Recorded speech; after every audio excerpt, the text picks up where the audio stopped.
purple and gold? Are you ready to hoist the colors? Now, time for the most in-depth look at the world of ECU athletics. Welcome in to Hoist the Colors with your host, Stephen Igo on 94.3 The Game. Watch the show live on Facebook and at 943thegame.com. Now, here's your host, Stephen Igo. Welcome in, Hoist the Colors, our first show in 2025. Happy New Year's to everybody. Hope everybody had a safe and glorious Happy New Year's Eve as well as New Year's Day. Our first show since New Year's Eve. We're live on Facebook, YouTube, and X. If you got a question, a comment, a concern, let us know. We will answer it over the next hour. We have got a very special guest in studio for the first time in 2025, definitely. Maybe since 2023. Coach Marc Yellock, former ECU coach and alum. How's it going, Coach? I'm doing good, doing good. Well, Happy New Year to everybody. Yeah, we had to I guess we had to wait till ECU won an in-state game to get you back in studio. Oh, see, there you go. You're putting that pressure on me again. No, that's not the truth. You know what? Since we stopped singing that daggone fight song, I think that's probably helped us out a lot. That is true. I don't know. Probably been putting bad juju on us. I know. It's one of those things, man. It's been, look, for whatever reason, ECU under Mike Houston could win the in-state game, but Blake Harrell, his first crack at it as head coach, he gets it done. So Pirates 26-21 over NC State. You know all about beating regional competition coach as a coach and a player. You did it. So watching it as a fan, what was kind of your take as you took in the game on TV overall? I just one of the things that caught me was the fan base. Yeah. And how they just willing this team to win this game. You know, it was very magical to see that they had a lot. It was good turnout. Seemed like on the show on ESPN, and those guys, the kids fed off of it, and they really played hard. I mean, you can see the most excited team, the most physical team out there was the old purple and gold. I was on the field, Coach, for pregame warm-ups, and I usually try and go down there just to gauge, obviously, the size of both teams, but, the energy. And I thought it was pretty intentional. ECU had more energy. Now, NC State, it's not like they came out there sleepwalking. They had some energy, but, like, ECU, you could just tell they were fired up, ready to play. And, I kind of take it back to when I was on the field for the game at Charlotte earlier this year, and it was like the opposite vibe. ECU, it didn't seem very excited to play. And I don't know if it was just the fact they were playing Charlotte versus NC State or what. But, it sounds cliche to have your team ready to play. For whatever reason, NC State, they haven't won a bowl game since 2017 now. Really? Under Dave Dorn. So I don't know if he's having trouble getting his team ready to play a bowl. But some of these postseason games, Coach, it comes down to who's more excited, at least at the start. Then you got to start executing, which matters a lot after that. But, having your team ready to play as a coach, how much can you do on your end to make sure that happens? I think that those are the things that you establish at the very beginning of the year, and what are the goals that you're trying to do as a team. And it constantly morphs as the wins and losses rack up, and changes slightly if the goal's attainable or not. Because you're always fighting for a conference championship, and then all of a sudden, if that's not attainable, then you're trying to fight for a bowl game. If not, if the bowl game's not in deal, you try to fight for at least 5 wins or something to that extent. But no, you have to always have the guys ready to play. That's really no excuse. I think it goes both player and coaches. They share a common entity when it comes to that. Through whatever leaderships, but it's kind of hard these days because you're losing so many people in the portal. Right. And then also too, you have people. You have teammates that are opted out, not playing because of the draft. They want to get drafted, and everything else. It kind of messes up the dynamics of it. So as a coach, you may coach this guy up and really depend on this one defensive lineman or this one receiver or this one DB, and he allows you to do certain things defensive-wise or offensive-wise, and then all of a sudden you don't have that person. And you had him in the last game, and then all of a sudden, because you got to think about it, as soon as that last game happens, guys go home. Yeah. School is out. Guys go home for a little bit, then they come back, and then it's not really a preseason because you only have maybe like a week to really get ready for a bowl game, really. And then if you got so much changing going on, especially if it's dramatic changes, it's kind of hard. Marc Yellock with us, former ECU D lineman and D-line coach, and These games against NC State, North Carolina, whoever in the area, coach, as a player and as a coach, we always say next game mentality, all that good stuff, 1-0. Right. But, like, you can, to ECU, you can just feel it means a little something special. So, like, how much, as an alum, like, winning this game, watching it, because you've been a part of several similar circumstances, like, what did it mean to you and your fellow players who played in these types of games, too? Well, it goes to the fabric of what this program has historically been about for as long as I have ever known ECU. You win those in-state games, and we talked about this earlier in the season. I think that's just some of the reasons why people had some issues with Houston was because of those things. You have to win these in-state rivals. You have to have a winning record versus these type of teams. You don't have to. Again, it's impossible to say that you want to win all of them. Of course, right. We want to win all of them as a alum and as a former player. All the above. You want to win every last one of them and beat them terribly, but there is an understanding that you at least want to have a winning record versus these teams, and at least beat the teams that you're supposed to win. Right. And it's very special, and it's very, very. It was very smart by the bowl people to get these two teams playing. I think that was really smart by them, because then now you knew that both fan bases travel, especially the proximity of the bowl itself. But it's as an alum and as a former player and everything else, I think it's great to win against these guys. What did you think of the actual game itself? Obviously, East Carolina gets out to the big start. We mentioned ready to play. Pirates run for 326 yards, which is an astounding number compared to where the offense was last year, where they could barely run for anything, and then to do that against an ACC defense. They outgained NC State 473 to 428. Third downs, Coach, we always talk about this. ECU 12 of 16 on third down. Well, that's pretty huge. That's pretty good. And when you have that right there, I mean, you're getting more plays, which is allowing you to be able to two things. You can be able to manipulate the field position, and also too, you can be, it allows you to get more opportunities to score.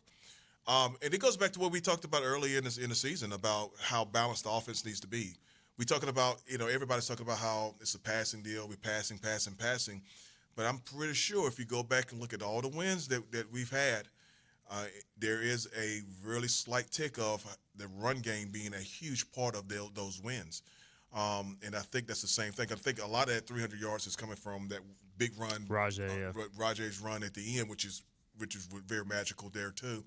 But and poetic justice by the young man, because I know a lot of people were saying that, he's washed up, he's not good, this right, and kind of cast him aside. But this 100%. this guy in the latter part of the season is really picked it up, and I knew he had some skills behind him, and if anybody can go back and listen to how we talked about before, I said that if we can get him going, he get him a 200-some yards, and I think that's the fabric of how this offense is supposed to be. Rajay, a fifth-year senior, and really the whole defensive line, a position you're familiar with, Coach, pretty much all fifth-year, sixth-year seniors. Like, we're just not going to see that a whole lot anymore in college football. And these guys all, they were all high school recruits, signed with ECU. Many of them developed the right way. And you're still going to have some of that, especially at a place like ECU. You have to, in my opinion. But, I don't know, it's just cool, at least from my perspective, covering the team, to see a group of guys who had not beaten an in-state team close their career by beating a rival. So, I don't know, like those stories as a coach got to make you feel pretty good too. No, it does, because it goes back to those guys are essentially what East Carolina's all about. And it's not about, those guys worked their tails off in order to put themselves in that position to do those things, and they overcame some adversity with that. And I think that's great to see those guys have that memory, because you can never take that away. I can always remember, I always got to Ruffin McNeil. I always taught Lincoln Riley when I was coaching here, and I would say, well, my last game, we beat Texas Tech. You know what I'm saying? So, you always have that memory behind you of your last game as a senior, and I think that's a pretty special moment for that. The run by Rajay came on 3rd and 10. ECU backed up in its own territory inside of 2 minutes to play. They hit NC State with 4 or 5 third and long run plays for first downs. As a defensive coach, how hard is it when you get caught in the wrong call? Because basically what happens is you watch that play, NC State blitz, they're trying to get after the passer. All of a sudden, Rajay breaks the front line. There's one safety. So, like, how hard is that if you're a defensive coordinator now trying to prep for that as the game goes on? Well, you have to also you got to always account for that, right? Yeah. If it's 3rd and 10, this wasn't the first time they ran on 3rd and 10, as you mentioned there. Yeah. It was another play. I don't know if it was in the I want to say in the first half where Rajay broke off another run, big run for a first down. It wasn't maybe not as long as the one for the touchdown, right. but it's the same thing. So basically, in your scheme of things, even if you're blitzing, even if you're playing like more coverage compared to more of an aggressive upfront numbers in the box, you still have to allocate for the fact that they could run the ball. Right. And you have to make sure that you have enough numbers and just technique-wise that you could be able to cover that. All you have to do is tackle it for 7 yards. Because you think about it, if it's 3rd and 10, you just want to tackle it for 7 yards and get off the field. So they were not able to do that, and basically what it came down to is their player versus Rajay didn't make that play.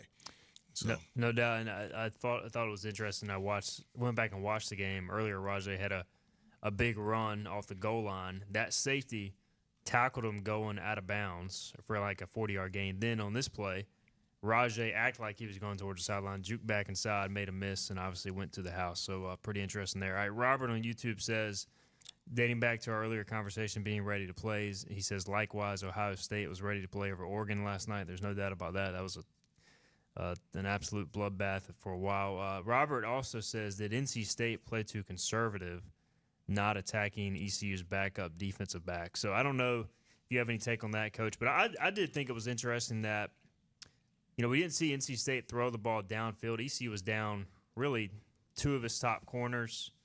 But they were having success running the ball, so I guess they just felt comfortable doing that. But do you have any take on State being conservative? I think that, I think they try to play and do what they normally do. Right. I've seen them play before. I've seen them play against Duke, and they're not a throw the ball deep consistently. I mean, they have their plays. They have their play actions. They have players that can be able to do that. But they like to establish the run game because if you notice, they got 3 running backs in the backfield that they were featuring. So they like to establish the run game with those different types of running backs that they had. And then from that, get the ball to number 15, get the ball to number 5. They were missing number 10, but that's just either here or there. But I think those they were trying to play in their game plan, in my opinion. Because everybody's got some weaknesses, right? Because they've probably felt that they can run against they've probably felt that they could go against the D line. And they were running pretty successful for a while, except for short yardage situations where ECU got to them a few times on 4th downs. Well, for this program, Coach, and specifically for Blake Harrell, what do you think this win means?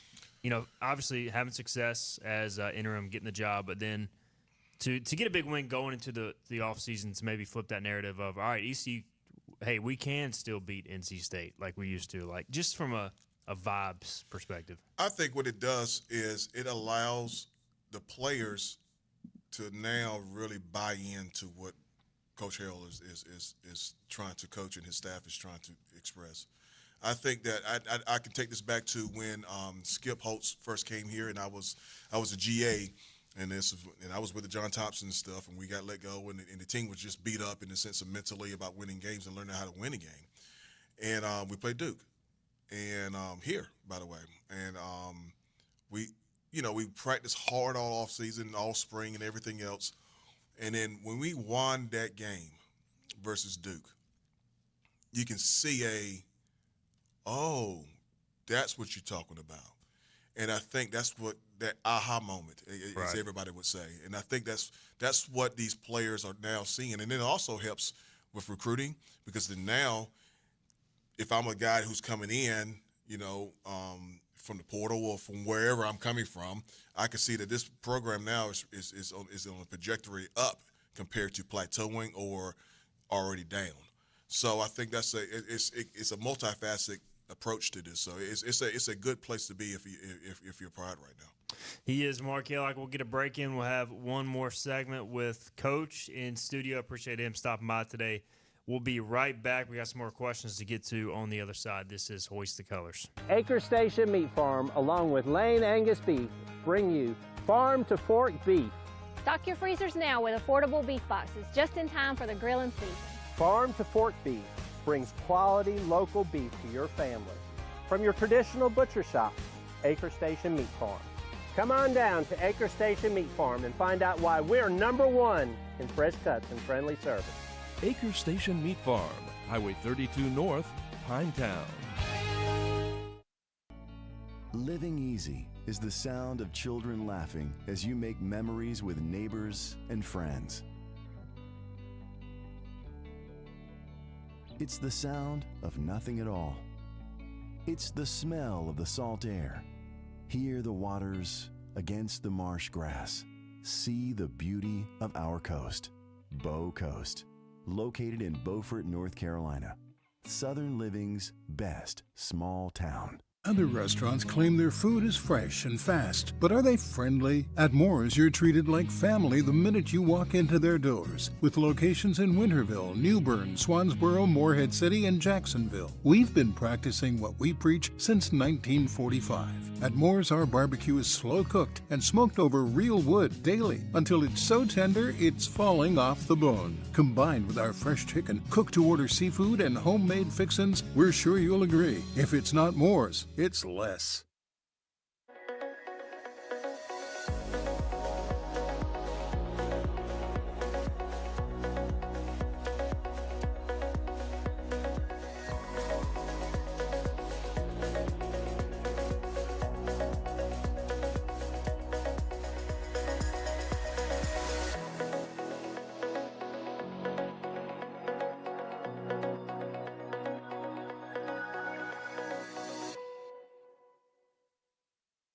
Sawyer's Fun Park in Winterville is now open. With over 40,000 square feet of family fun, daily money-saving deals, and a full-service restaurant, Sawyer's Fun Park is guaranteed to have something the whole family will love. Test your ninja skills on our 2-story obstacle course or head over to one of our 5 rock walls and race your friends to the top. And when you've worked up an appetite in our laser tag arena or our one-of-a-kind ropes course, grab a table over at the restaurant and try our world-famous Southern Monster Fries. Reserve your spot today at SawyersFunPark.com and come join in on the fun.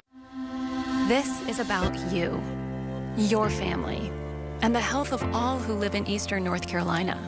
This is about the transformation of a health system into something more powerful and more human, about creating new ways to treat disease and keep you well. This is about ECU Health, which is to say, it's really all about you. ECU Health. Minds, hearts, purpose.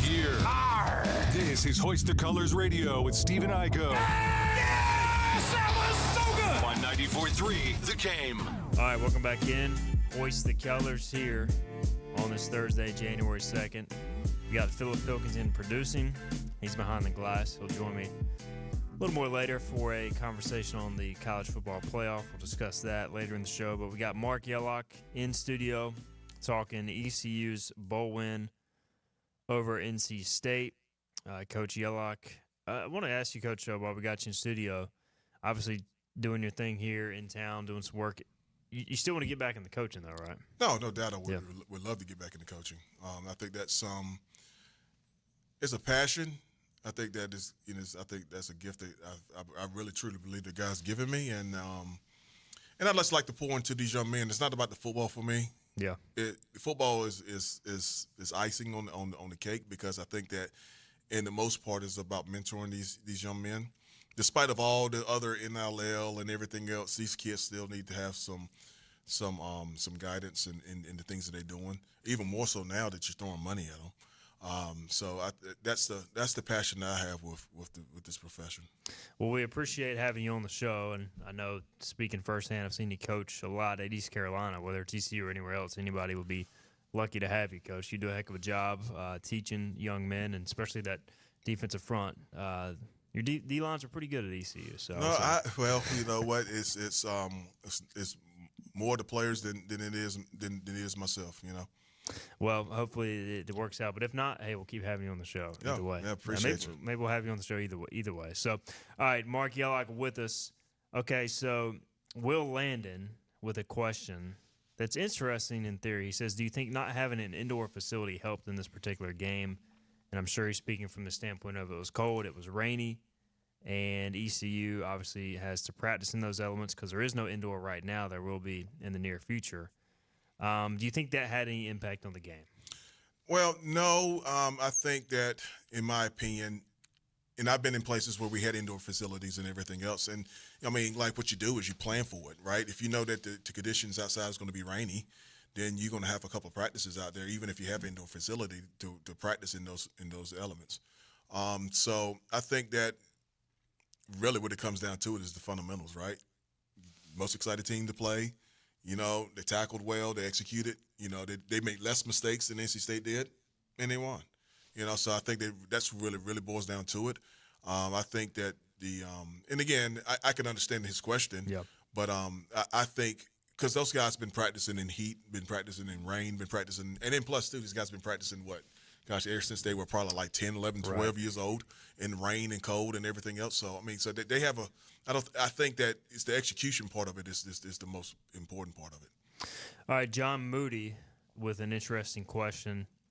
And you're a former D-line coach, obviously, so you should be able to weigh in here because a lot of this subbing goes with the D-line. He says, any takeaways from the 2-point attempt earlier in the game where the play clock ran out? He says NC State was very slow on the subbing in. Something I've noticed this season in college football, he says, is the defense will be slow to sub, and in turn the play clock will run out to force a timeout or delay of game. So to give some further background here, on that play, on the 2-point conversion, ECU subbed out pretty late, and in that instance, the referee basically prevents the offense from snapping the ball because they're allowing the defense to sub as a result. So any takeaways on that? Is that, I don't want to say cheating the game, but is that like something that needs to be looked at, Coach, or is it all fair game? You know what? I think it's poetic justice because as fast as these offenses are trying to snap the ball, when they don't sub, then if they make the mistake of subbing, there should be some type of, how we say, balance, right? Balance in the game, and I think that, and to be honest with you, what you do is you look for that. You have people that are in the booth, you have people that are looking at the personnel and telling the defensive coordinator or telling the other staffs about what formations and everything else is going on. Both sides of the ball are doing that, and then when there's a sub happening in an up-tempo type offense, as they've probably already been practicing because ECU's already has been known to be one of the fastest in the country in the sense of their how many times they snap the ball and the time between snaps. They're looking for that, so they're gonna automatically, as soon as they see somebody sub, especially late, they're gonna sub too. And I think it's only fair and checks and balances when it comes to that. And I guess there's no time limit right now for subbing, like as long as you're not just like walking out there, is the referee's discretion, you were saying? Yeah, I think it's a referee discretion on that. Again, yes, if the guy's walking, because you can't gauge how fast a guy is running, and that's the reason why, like I said before, if you notice it, there's always these big fat defensive linemen that you're subbing. You just kind of because you kind of lollygagging out there. And to be honest with you, you're coaching that guy to lollygag out there. It's one of the one times you will tell a guy, just take your time out there, son. Don't try to be in a hurry.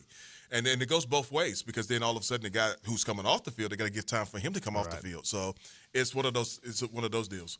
And ECU, we've seen them do the same thing in the past. I want to say, I don't know if it was this year or last year, but they caught a team in a delay game situation by subbing. And if you watch Roy Tesh, interior D-line coach, I mean, they're basically running the D-tackle on and off at least one, if not two, every time the offense is subbing. So it is kind of a gamesmanship deal. All right, Robert Dedrick says, can you give an overall grade on Blake and JDB's game plan for the bowl game? Kind of hard to give a specific grade, Coach. I thought one of the biggest things, and you can weigh in here from an offensive game plan standpoint, was JDB, who you used to coach with in North Texas, by the way, adding the quarterback more into the run game, because that's really something we have not seen with Caden Hauser, the design run at least, and I don't think, based on the way NC State was defending him early in the game, they accounted for him. And then all of a sudden you start to have to add that extra hat that you're accounting for in the run game. That kind of changes the whole dynamics, right? Yeah, that's just JDB probably saw something on film from other teams, probably from other teams that they were facing that he could try to exploit and was able to do so.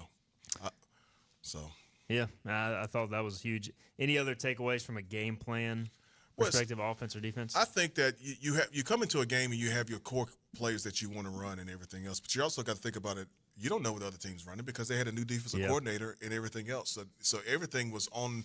They had the fundamentals of what they're going to do because they knew they couldn't change that much. They knew they were going to be in an odd front at some, in some points, which they were. The old 3-3-5. Exactly. And then it just in the games like that, you really rely on your people upstairs who can really tell you about what they're doing and the consistency of what they're doing it.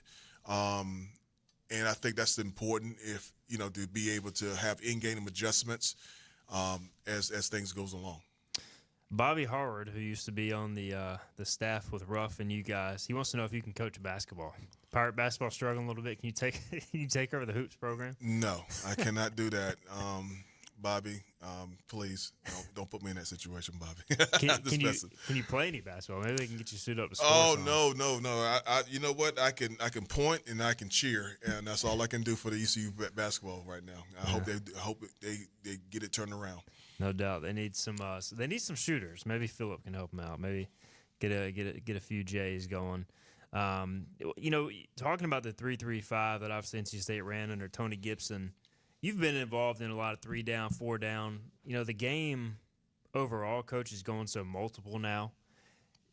Is there a front you like the most as a defensive line coach, or is it just based upon your personnel? Is it different strokes for different folks? I don't know. Do you have any take on just the way the game is going defensively? Well, I just think that it goes back to what you said. If everybody can have a one-set offense or one-set defense, then everybody will run it if they're successful. I'm not trying to be funny on that situation, but I think of it like this. It really comes down to bullying on tackling and executing and making sure that and along with the coaches, putting the right guys in the right places to make the right plays at any given time.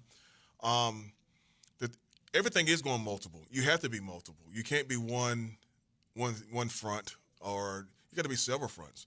You got to have an odd base. You got to have an even base. You got to have a way. You got a way to be able to create 4-man rush. You got to be able to have a 4-man front, and depending on how you do it, through linebackers or through another overhang player, or however you want to play it, you have to do those different things in order to in this day and time, because the offenses are making you play with 11. Right. So you have to. So everybody needs to be accountable for what it is. So it is about matchups. So you are facing some teams. There'll be some teams you face that you might completely go odd against. There'll be some teams that you face that you may have to play more of an even front or a 5-man front or bare front based upon who you're playing against. So I remember when we played, I was in North Texas and we played Iowa. We were an odd front. We had to go and play.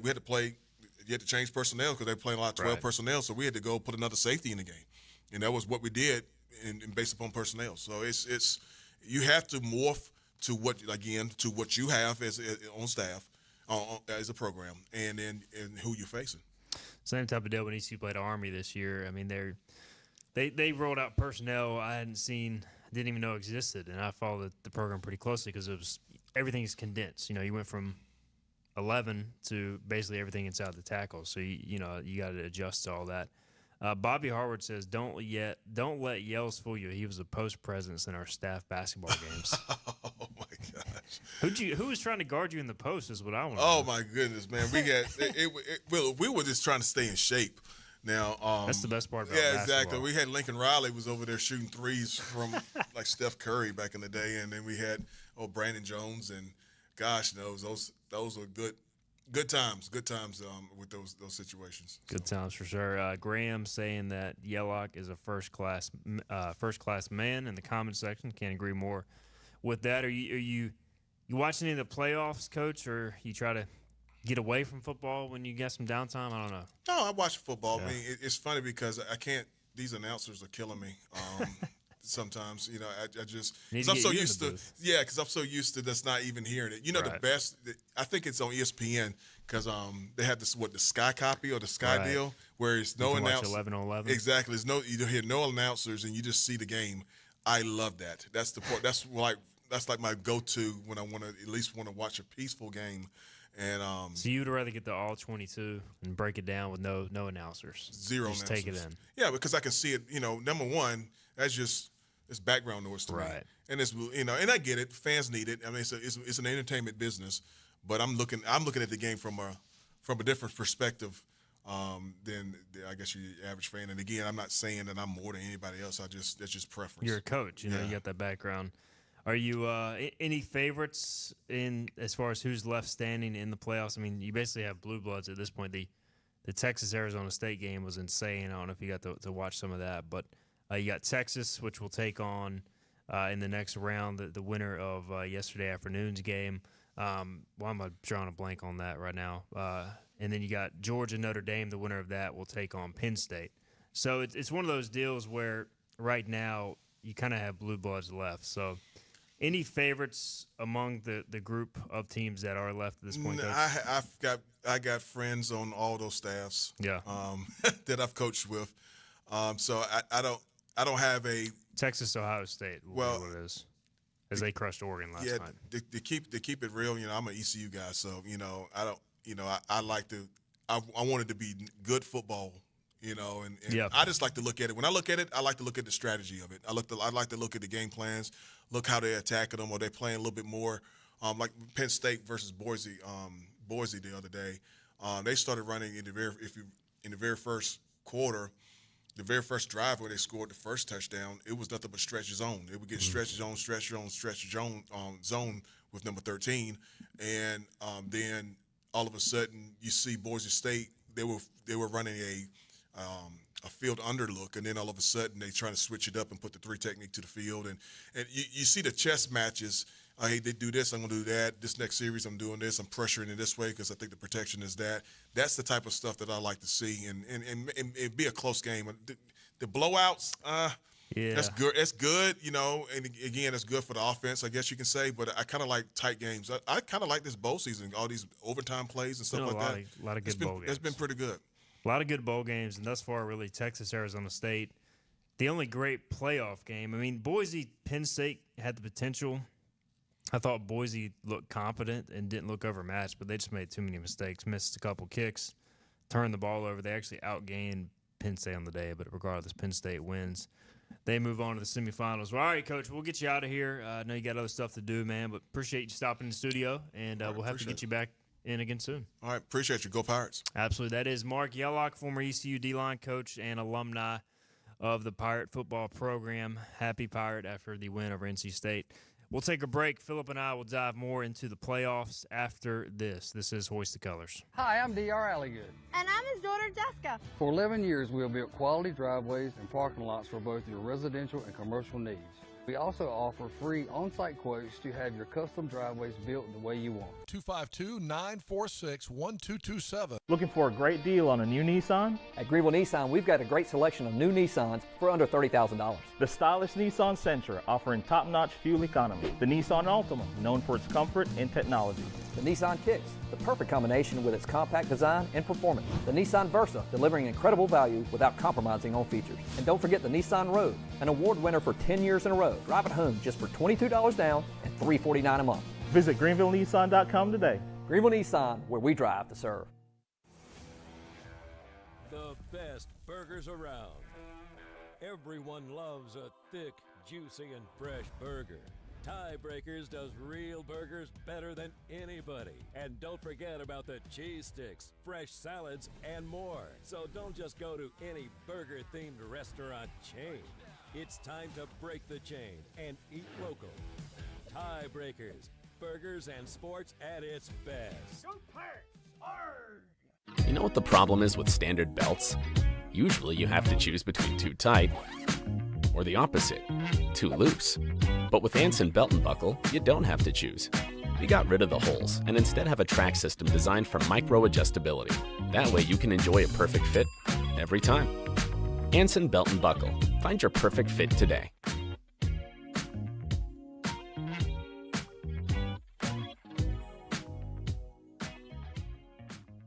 Hi, I'm D.R. Alligood. And I'm his daughter, Jessica. For 11 years, we have built quality driveways and parking lots for both your residential and commercial needs. We also offer free on-site quotes to have your custom driveways built the way you want. 252-946-1227. Your confidence makes everything look good. You see the world in vivid color. not black and white. Swing through your neighborhood Fantastic Sam's cut and color. And let our experienced stylists take you from everyday to extraordinary. Fantastic Sam's hair salons are locally owned and operated. Our full-service salons are conveniently located in Goldsboro, Kinston, Greenville, New Bern, Jacksonville, and Calabash. Stop in today at Fantastic Sam's, where the possibilities are endless. Storm season is approaching. North Carolina weather can damage your roof, and before long, a small leak can turn into a big problem. Your home is one of your biggest investments, so protect it with Wells Home Improvements. We work with all insurance companies for a hassle-free roof installation experience. Call us today and get 10% off your roof installation when you mention this commercial. 252-227-8403 or visit us online at wellshomeimprovements.com. Wells Home Improvements. Local, honest, dependable. Here there be pirates. Back to Hoist the Colors with Steve and Igo. How good is this on 94.3 The Game? All right, welcome back in. Hoist the Colors. Appreciate Coach Marc Yellock stopping by in studio. It was good to get him back in. Former ECU D-line coach and alumni with the Pirate football program. All right, Philip Hilkinen, he's been producing Behind the Glass. Programming note, we'll have the Logan Zone tonight, 5 to 7 p.m. We'll go live. I'll be co-hosting the final 6 shows of the year along with Steve Logan. Philip will produce those shows. So our plan, of course, is to let Coach Logan do his thing, talk football, wine and blues, and I'll basically just be a moderator, get us in and out of breaks, and also toss questions his way, maybe add a little bit to the discussion when needed. And looking forward to that, Philip. So that'll start today at 5 o'clock, and that'll be on 94.3 The Game and also 103.7? No. Okay, what's the other no, station? It's on 96.3. 96.3 and 94.3. Yeah. Okay. So 96.3, 94.3. I'm just the 94.3 guy, so I'm not broadening my horizons. Well, yeah, and if anybody's in the 96.3 listening area, they are joining us via video or the app right now because that's the Down at the Beach station. There you go. Yeah, it's the equivalent to TIB. Usually it's the same stuff, but there's no need for us to be on 103.7 because that's in the same listening area as 94.3. So there you go, and then it'll also be archived on the Interbreaks Media, IBX Media app. You can check it out, YouTube and Facebook as well to be live streamed. So check that out tonight. If you got a question, we got a thread on Hoist the Colors for the Coach Logan Zone, and also on Twitter I've submitted a tweet. Now, I can't guarantee we'll get to every question today because Coach Logan can be a little long-winded with his answers, but we have 6 shows to get in our questions, so I promise you we'll get them in one way or the other. All right, Philip. We already had a comment from Shores444 who says those Oregon Rose Bowl picks ain't looking too great today, boys. Go Bucks. No, they are not. How about that show of a game? I almost cussed on the air, but I was just waiting for something to happen, and instead it just kept getting worse and worse, and it was 34-0 before Oregon could score. Ohio State beats Oregon 41-21. A complete dismantling, as it shows just how good Ohio State can be when they're clicking on all cylinders. You know, this is a credit to Ryan Day, the staff, and the maturity of the young men in that locker room. This is a team who was booed off the field on senior day. This is a team who, got into a shoving match after the game with their arch rival who should have not even been on the same field as them and went on to beat them. And a lot of times when this happens to teams, they roll over. Well, Ohio State has done the opposite. We all said Tennessee would keep it close. We were wrong. We said Oregon would at least keep it close, if not win the game. I picked Oregon to win the game. We were wrong. Is Oregon a bad football team? No. They were 13-0. They had already beaten Ohio State. They had beaten Penn State. Was Tennessee a bad football team? No. They had beaten some top-tier SEC teams. This just proves, to your point, how good this Ohio State team can be. And right now, when you look at the 5 teams remaining, they are playing the best in the country out of anybody remaining. Are they going to win the championship? I don't know. This is kind of the fun thing about the expanded 12-team playoff.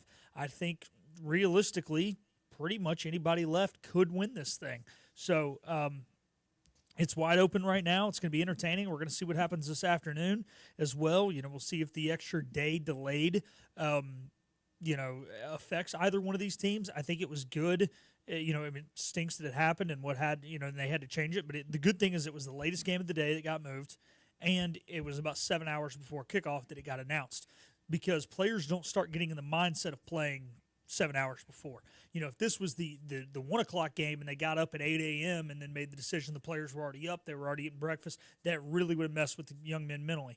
If it was the 5 o'clock game and you had kind of the same scenario where it was 2 o'clock in the afternoon, they had already eaten pregame meal, that would mess with them. So we'll see what happens today. I know I'm kind of going off on a tangent because you mentioned the Ohio State thing, but my point is it will – it's going to be interesting to see what two teams show up tonight and how we feel about everyone as a whole. But right now, Ohio State should be the favorite. All right, so Texas takes on Arizona State, and Texas just about choked away that game as poorly as possible, or as epically as possible, depending on which verbiage you want to go with. Yet they made the play in overtime, the plays to win the game, which also speaks to their resilience and talent level. Now, I do think that if Arizona State got that targeting call, that they would have won the game in regulation. They would have been on the verge of field goal range, if not in it. Would have inside of a minute to play, Phillip, yeah, or around there. And I just don't. I tell you what, let's talk about the game, and then we can get more into that call. I mean, just an absolute classic, and like a game like this makes up for the rest of the playoff thus far being a bit of a dud as far as competitive scores. Cam Scattaboo doing his heroics with the touchdown pass, getting pulled by his offensive lineman into the end zone. When I turned on that game, didn't really watch the first half, watched the fourth quarter. I thought I just had it on as background noise. I think it was 24-8 at the time. And for Arizona State to make the plays and for Texas to choke away that lead, obviously just an instant classic in every sense of the word. It was a classic, but the reason Texas had that lead was two explosive plays in the first quarter. You throw one long pass, and then you force a 3-and-out, and then you run a punt back for a touchdown. Look, Arizona State was the better team throughout the entirety of that football game. Now, they could have easily been demoralized. Hey, we're down 24-8, and we've played better. We've missed 2 field goals. We've been able to drive the ball down the field. You eliminate those 2 plays, we're probably winning this football game, but they didn't. A team that is very young, a team that is coached by a young coach, were able to keep their head in it and continue to make plays they were already making. They just weren't seeing the results on the scoreboard. They did at the end of regulation. Unfortunately, like you said, they didn't make the plays in overtime to win the football game. All right, so you're right. Arizona State, 510 yards to Texas' 375. Of course, that hidden yardage with the special teams return touchdown. Texas unable to run the ball, 53 rushing yards on 30 attempts, less than 2 yards per carry. That could be a concern if that lingers into the Ohio State game. And I'm typically not a Joe Tessitore fan because I feel like Phillip, he oversells everything, but in this particular game, it was perfect because it was that epic. I mean, I don't know how you feel about Tessitore because, like, he could be doing some random 6-6, 6-6 bowl game, and he would, like, act like every play is the end of the national championship, but like in this game it fit. Yeah, it did, but there were still some weird calls. Like one time the color commentator said something about, I don't know, a team still having a timeout left, maybe in the first quarter, and then he just like repeated like with emphasis, and they still have a timeout to call. And it's like, yeah, we know. He just does some of those things, but I don't know. Like he's almost like in a way Gus Johnson, but even like. But he's obnoxious about it. He's like Howard Cosell. It's just too much times. But again, this time it fit for the most part, so I thought it was good. Yeah, it was down the stretch. It was. You didn't watch the first 3 quarters. I didn't. It was probably a good thing. All right, but the call. Let's get into that. The targeting. So, I mean, like I feel like any other game, any other situation, that's called targeting. Am I wrong? I don't know. The weird thing. I've never been able to figure out what targeting is and isn't. And, they said, well, the contact might have initiated near the chest. Look. He hit him at the helmet. Yeah. Here's my thing. I hate gray area in the rule book, but I am all for it with targeting. Let's get one word in there. Avoidable. Do we deem the player could have avoided committing the contact or not? Because there are sometimes guys are just flying in there and the head level, the player they hit gets hit first. It causes their head level to change. It was unavoidable. There was nothing they could do. We're punishing a guy for crap luck. And there's so many times it's just they're playing the ball and they hit heads. That was one of those where he could have very easily got his head to the side, bit the football. It's how you're taught to make a tackle, shoulder into the midsection. He had all the time in the world. He didn't do it. They hit head-to-head. How the heck is that not targeting? I don't know. The rule book's really weird. Not 100%. Never read the college rule book. Obviously, never officiated in college. But it's stupid, and at the end of the day, look, I mean, we all wanted Arizona State to win the game, I guess. We're all a little biased. But at the end of the day, that was very avoidable contact. I think he launched. I thought it was definitely targeting. But, hey, you know what? Texas is the Longhorns. They are maybe the bluest of all blue bloods in college football. And in the next round, they will bring more eyeballs than Arizona State. So, hey, it's not entertainment anymore. It's a corrupt business, and the NCAA is just as bad as the NFL or any of the rest of them. It does make you wonder, especially when ESPN has the TV deal with the SEC, and the SEC is on the benefit of that call. And not that they don't have any Big 12 coverage, but the Big 12, I believe, is split between ESPN and Fox. It is. So, you know, if I'm not one for conspiracy theory, but in this case, if that is Texas getting the helmet to the head, that is 100% targeting called in that situation. It is. So it's just a little disappointing, but I don't know. It is what it is. Congrats to the Longhorns, Quinn Ewers. Some very questionable throws, especially towards the end of regulation when they're in field goal range, and they ended up missing the field goal anyway, so I guess it didn't matter. But they were throwing like 50-50 balls when they needed to run the clock out and set up the field goal, so I didn't really understand that. Graham says the whole entire reason for targeting in the first place was to keep the player from dropping his head. If a player leads with their face mask up, it is completely safe and fundamental. I feel like there should be a targeting 1 and a targeting 2. I've had this conversation with coaches before. I remember having it with Mike Houston. Like, there should be a vicious intent to harm targeting where you're ejected. And targeting 1 should almost be like, all right, bit of an incidental helmet to helmet. It's a penalty, maybe not 15 yards, but definitely not an ejection. Like, there's got to be a little bit more balance with this, I feel like. You have targeting 1 and targeting 2 in high school where there's no replay review. You're telling me we can't do that when there is replay review, and we spend 45 minutes looking at one play? Come on. It's ridiculous. It's got to be a way to get it done. All right, Bobby Howard wants to know a quick update of the picks leaderboard. I'll tell you what, let's get a break in. Maybe we'll do some math. Yeah. You're up by 1, Bobby. That's what he wants me to say. He just wants you to say. Just to us playing crap, picking crap bowl games. I went into this week up 2. Don't know what the official standings were. I went in up 1. I currently have got 1 game right. We all pushed the Louisville game, and Bobby's got 3 games right. The big difference was the Texas game, and then he also got Michigan right over Alabama. I picked Bama, and then we all got one of the crappy. I think we all got LSU right. Other than that, we all stink at picks. I cannot wait for the NFL picks to come because I'm much better at those. There you go, Bobby. There's your standings updates. I go still in last. I am still in last, and I have forfeited. I've officially forfeited, so I can't lose. I'm giving up. He forfeited. However, he still texted in that he's picking Ole Miss. No, he's picking Duke. I'm picking Duke. I'm going Duke. Yeah, Bobby and I are on Ole Miss tonight. All right, we'll take a break. We'll talk about Boise, Penn State, and a little more college football playoff. Maybe touch on Georgia, Notre Dame today. This is Hoist the Colors on a Thursday. This holiday season, get the gift you really want at Greenville Toyota. It's our holiday trade-up. Drive a new Corolla, just $229 a month, or a new Tacoma, only $329 a month during the holiday trade-up at Greenville Toyota. Storm season is approaching. North Carolina weather can damage your roof, and before long, a small leak can turn into a big problem. Your home is one of your biggest investments, so protect it with Wells Home Improvements.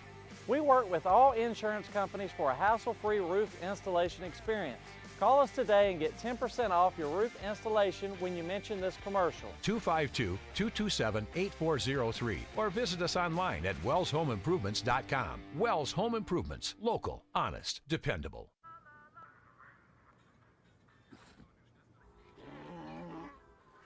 Hey, on the mountain we've got a saying. Get off your...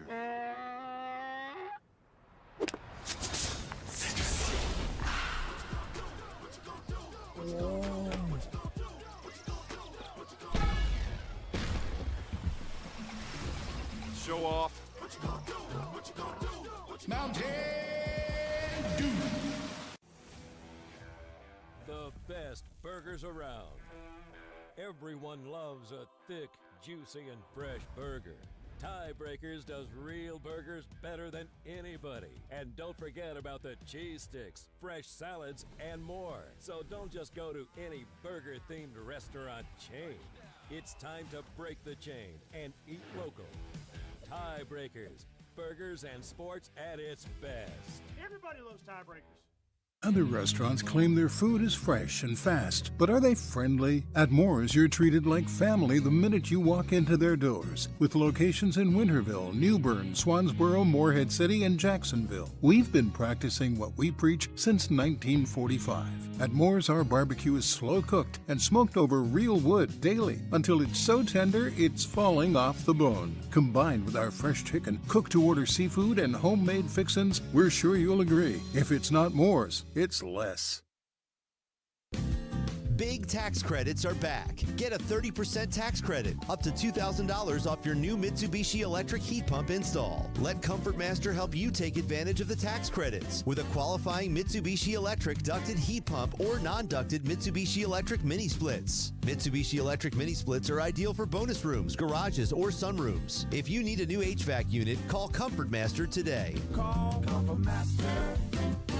Call Comfort Master. Unwrap a new Toyota for the holidays at Greenville Toyota. It's our holiday trade-up. Get a new Camry, $269 a month, or a new RAV4, $329 a month. Trade up and Back to Hoist the Colors with Stephen Igo. Drink up me, hearty yo-ho. On 94.3 The Game. All right, welcome back in. Hoist the Colors. We were talking about Boise State during the bye and somehow ended up talking about who was on the 2007 Hawaii Bowl roster for Boise State. By the way, Boise that year, Philip, they only lost to Washington on the road, and they only lost to Hawaii. I believe that was the unbeaten Hawaii team. Yeah. That went to the Sugar Bowl. Yeah, they lost to Georgia. So that was a really good Boise State team as well. Right after they beat the Sooners in the Fiesta Bowl, or the year after, I should say. So one of the best wins in bowl history for ECU, along with NC State a couple times now. All right, Boise of 2024 were not as successful in this Fiesta Bowl. They lose to Penn State 31-14. And we were talking about it during the break. Like, I kind of had a realization going into the game. I'm like, I'm pulling for Boise here. I picked Boise, but this probably is not the best Boise matchup for Penn State because they were going to line up under center and try to run it with their Heisman Trophy candidate. And credit Penn State. They stuffed them again and again and again. It almost got to the point where at the end, Boise was just like almost too committed to the run at times, it felt like. It did. And, Maddox Madsen's not a bad quarterback, and they were able to get some chunk plays in the passing game. And had they not, the game really would have gotten out of hand. But I think there are previous Boise teams that got snubbed by the system, not by the committee or anything, that would have had a much better opportunity to hang with a team like this. I mean, obviously, we all know the team that beat Oklahoma was Zembrowski and all that, but when you go back to those last couple of years of Kellen Moore, the team that beat TCU in a Fiesta Bowl, the team that didn't make a New Year's Six because they got upset by Nevada at home, some of those Boise teams, or even the Brett Rippon Boise team, who went on to beat Arizona in the Fiesta Bowl, which was the first year of the college football playoff, those teams had great receivers that could go out there and burn some of these Power 5 defensive backs, and a lot of times they did because they would play early season Power 5 games and win them.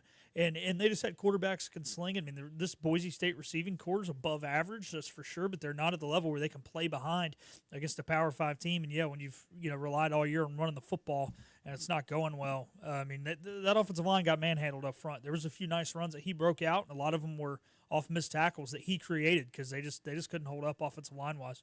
Yeah, every time he would break the first tackle, 3 more guys would be there to hit him and drive him back. And people that think that game hurts Ashton Genty's draft profile are crazy. I mean, when you're running against a 7-8 man box, no running back is going to be very successful. Yeah.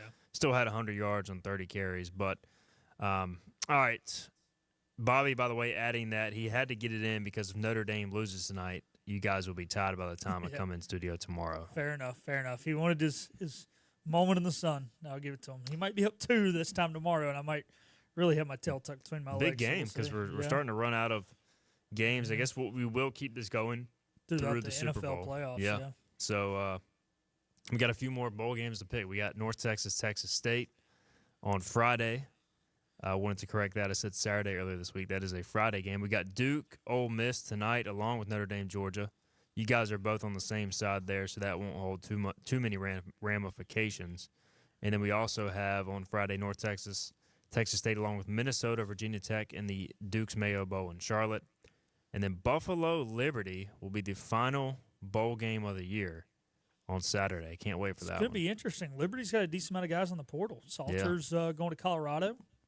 I think there's somebody else, too. They've lost a couple of defensive players, too. I know ECU has offered, so some losses there. All right, Kenny Curlins. I'll read this question. We don't have time to answer it today. We'll get to this tomorrow, Kenny. He says, do we think it's time to hire a permanent voice of the Pirates, play-by-play guy? We'll get into that tomorrow, Kenny.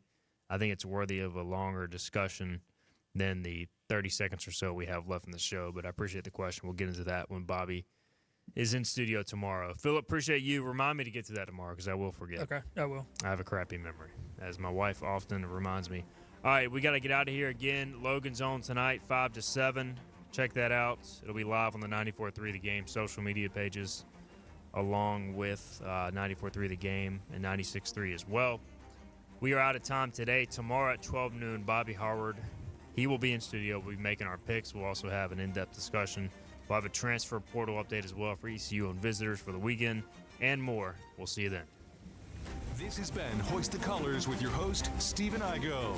Tune in weekdays at noon for all things ECU sports. Get a recap of the show at 943thegame.com, on Twitter, Facebook, or anywhere you get your podcasts. We're back tomorrow with more of